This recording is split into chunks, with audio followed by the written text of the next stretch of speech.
Welcome back, friends, foes, and other watchers on the internet. My name is Matt, and you're watching Hogwash Gaming, and we're continuing building a dungeon for Dungeons & Dragons. And last time, we took into consideration the players and the characters playing in this dungeon, and how strong they are, and how experienced they are, and we've decided how much time we want it to take to get through the dungeon.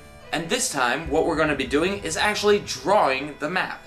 And this is where the main storyline comes in handy. I've decided that this is going to be a dungeon for 1 or 2 first level characters, and as such, it's not going to be an incredible quest. It's going to be a small mission for them to prove their worth, get some XP, and maybe some loot. My friends are coming over for an afternoon, they've never played before, and it might take them some time to actually get to this location. The storyline will go like this. The mayor of the town is somewhat concerned by the ever-growing numbers of orcs attacking the town. He sends out word begging heroes to help him in his plight. You are the only 2 that have answered his call. When you arrive, the mayor says, "Oh, please, I need help. You 2 do not look like you're great warriors, but that's not what I need. I need someone to go up the hill to the hill giant's house. He will help us. He is a good friend of mine, and I haven't seen him in a while." So this dungeon is going to be the hill giant's house. I'm not going to say, we're going to be in a dungeon today. I'm just going to say, so you make your way to the cabin, and you are greeted by a large wooden door. Time for the graph paper. So here we have a large door, and what we're going to do is we're going to put a big room on the inside of this door. Good. Then we're going to make a hallway.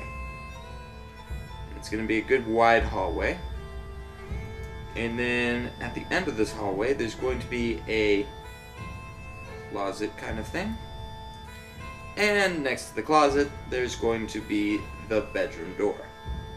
So not a very large map, considering that it's only a giant's cabin.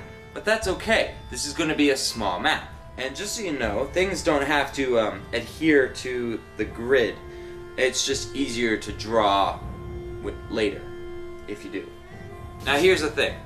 This gaming mat just doesn't have the space of what this graph paper does. So while you're drawing on graph paper, if you have a gaming mat, then you want to take that into consideration while you're designing your dungeon. Okay, so now that we've drawn the map, what we're going to do is we're going to place traps. Now, first things first, if you're setting traps, you need to put them where they're not expected. Another thing to realize is traps tend to slow the game down. So you don't want to overdo it, but just put one here and there. They work the best when they're not expected.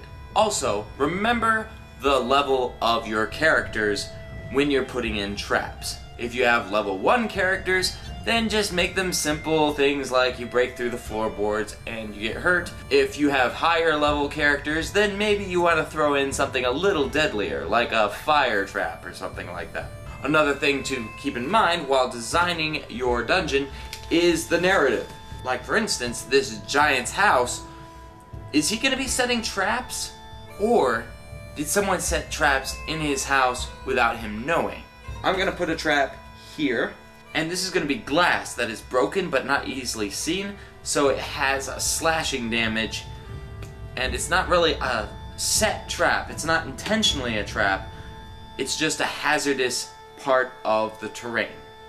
Maybe over here we'll have a sword that's being leaned up against the wall, that if you walk up against it, you have to make a dexterity check or it'll fall on you and cut you.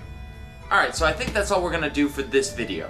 We've drawn the map, and we put a couple traps, making sure that they're not super dangerous because we're working with first level adventurers here, and secondly, they're not intentional traps, they're just hazardous places in this terrain because that fits the story better. This giant hasn't set traps in his house for our adventurers to run into. They're just hazards. Alright, so that's all for this episode. We drew a map, and we put traps down. Once again, the map matches the story, and so do the traps. The traps weren't set intentionally, they're just hazards. So that's what we've got today. Tomorrow, we're going to be moving on to monsters and the treasures they guard. So until next time, this is Hogwash, over and out.